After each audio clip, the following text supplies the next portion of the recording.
Hi hello ನಮಸ್ಕಾರ. ಎಲ್ಲರೂ ಹೇಗಿದ್ದೀರಾ? ಚೆನ್ನಾಗಿದ್ದೀರಿ ಅಂತ ಭಾವಿಸ್ತೀನಿ. ಇವತ್ತಿನ ನಾವು ಕೆಲವು ಕನ್ನಡ ಗಾದೆಗಳು ಮತ್ತು ಅವುಗಳ ಅರ್ಥಗಳನ್ನು ನೋಡೋಣ. ಆಲಸ್ಯವೇ ಅನರ್ಥದ ಮೂಲ.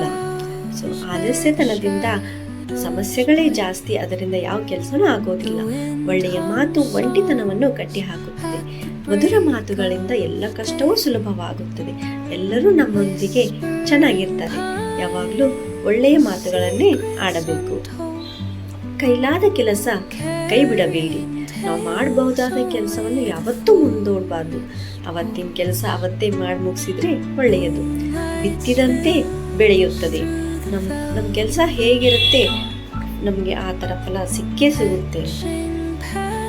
ಭಗವದ್ಗೀತೆಯಲ್ಲೂ ಹೇಳಿದ್ದಾರೆ, ನಮ್ಮ ಕೆಲಸ ನಾವು ಮಾಡಬೇಕು, ಫಲ ಆ ದೇವರಿಗೆ ಬಿಟ್ಟಿದ್ದು. ಅತಿ ಸಿಹಿ ಅಮೃತವೂ ವಿಷ. ಯಾವುದಾದ್ರೂ ಅತಿ ಆದರೆ ಒಳ್ಳೆಯದಲ್ಲ.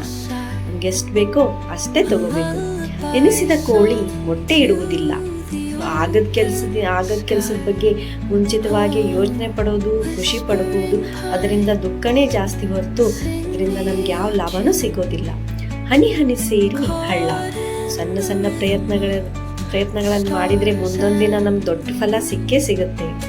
ಕಾಲಿಗೆ ಬಿದ್ದ ಕಲ್ಲೇ ಗೊತ್ತು ನೋವು. ಯಾರು ನೋವು ಅನುಭವಿಸಿರ್ತಾರೆ ಅವ್ರಿಗೆ ಮಾತ್ರ ಆ ನೋವು ಗೊತ್ತು. ಅದೇ ಯಾವ ಕಾಲಿಗೆ ಕಲ್ಲು ಬಿದ್ದಿರುತ್ತೆ ಅದಕ್ಕೆ ಗೊತ್ತು ಅದ್ರ ನೋವು ಏನು ಅಂತ. ಮಾತು ಬೆಳ್ಳಿ, ಮೌನ ಬಂಗಾರ. ನಾವು ಕೆಲವೊಂದ್ಸರಿ ಮಾತಿಂದ ಜಗಳನೂ ಆಗ್ಬೋದು. ಅದರಿಂದ ಮೌನವಾಗಿದ್ದರೆ ಎಲ್ಲ ಸಮಸ್ಯೆಗಳು ಪರಿಹಾರವಾಗುತ್ತದೆ. ಮೌನವೇ ಉತ್ತಮ.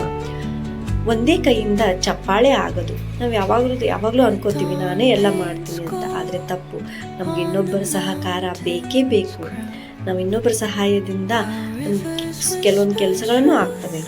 ಹಣ್ಣು ಕೊಡುವ ಮರಕ್ಕೆ ಕಲ್ಲು ಜಾಸ್ತಿ. ಯಾರು ತುಂಬ ಒಳ್ಳೆಯವರು ಅವ್ರಿಗೆ ನೋವು ಜಾಸ್ತಿನೇ. ಹೇಗೆ ಗಿಡದಲ್ಲಿ ಹಣ್ಣಿದ್ರೆ ಎಲ್ಲರೂ ಅದಕ್ಕೆ ಕಲ್ಲೊಗೆದು ಹಣ್ಣು ತಗೋತಾರಲ್ಲ ಹಾಗೆ. ಕೋತಿ ಕೈಗೆ ಮಾಣಿಕ್ಯ. ಅದ್ರ ಬಗ್ಗೆ ಯಾವುದೇ ಒಂದು ವಸ್ತುವಿನ ಬಗ್ಗೆ ಅವನಿಗೆ ಅದ್ರ ವ್ಯಾಲ್ಯೂ ಗೊತ್ತಿಲ್ಲ ಅಂದರೆ ಅದನ್ನು ಅವನ ಕೈಗೆ ಕೊಡೋದು ನಮ್ಮ ಮೂರ್ಖತನ ಅನಿಸುತ್ತೆ. ಕೋತಿ ಕೈಗೆ ಮಾಣಿಕ್ಯ ಕೊಟ್ಟರೆ ಹೇಗೆ ಹಾಳಾಗುತ್ತೆ ಹಾಗೆ. ಅರಿತ ಮನೆಗೆ ಅರ್ಧ ಮಾತು ಸಾಕು. ಯಾರು ಬುದ್ಧಿವಂತರು ಇರ್ತಾರೆ ಅವ್ರಿಗೆ ನಾವು ಸ್ವಲ್ಪ ಹೇಳಿದರೆ ಸಾಕು, ತಿಳ್ಕೊತಾರೆ. ಬೆಂಕಿ ಇಲ್ಲದೆ ಹೊಗೆ ಬರದು. ಯಾವುದೇ ಕಾರಣವಿಲ್ಲದೆ ಯಾವ ಘಟನೆನೂ ಆಗುವುದಿಲ್ಲ. ಯಾವುದೇ ಘಟನೆ ಆಗಬೇಕಾದ್ರೆ ಅದ್ರ ಹಿಂದೆ ಯಾವುದೇ ಒಂದು ಕಾರಣ ಇರುತ್ತೆ. ನಿಮ್ಗೆಲ್ಲರಿಗೂ ಇಷ್ಟ ಆಯ್ತು.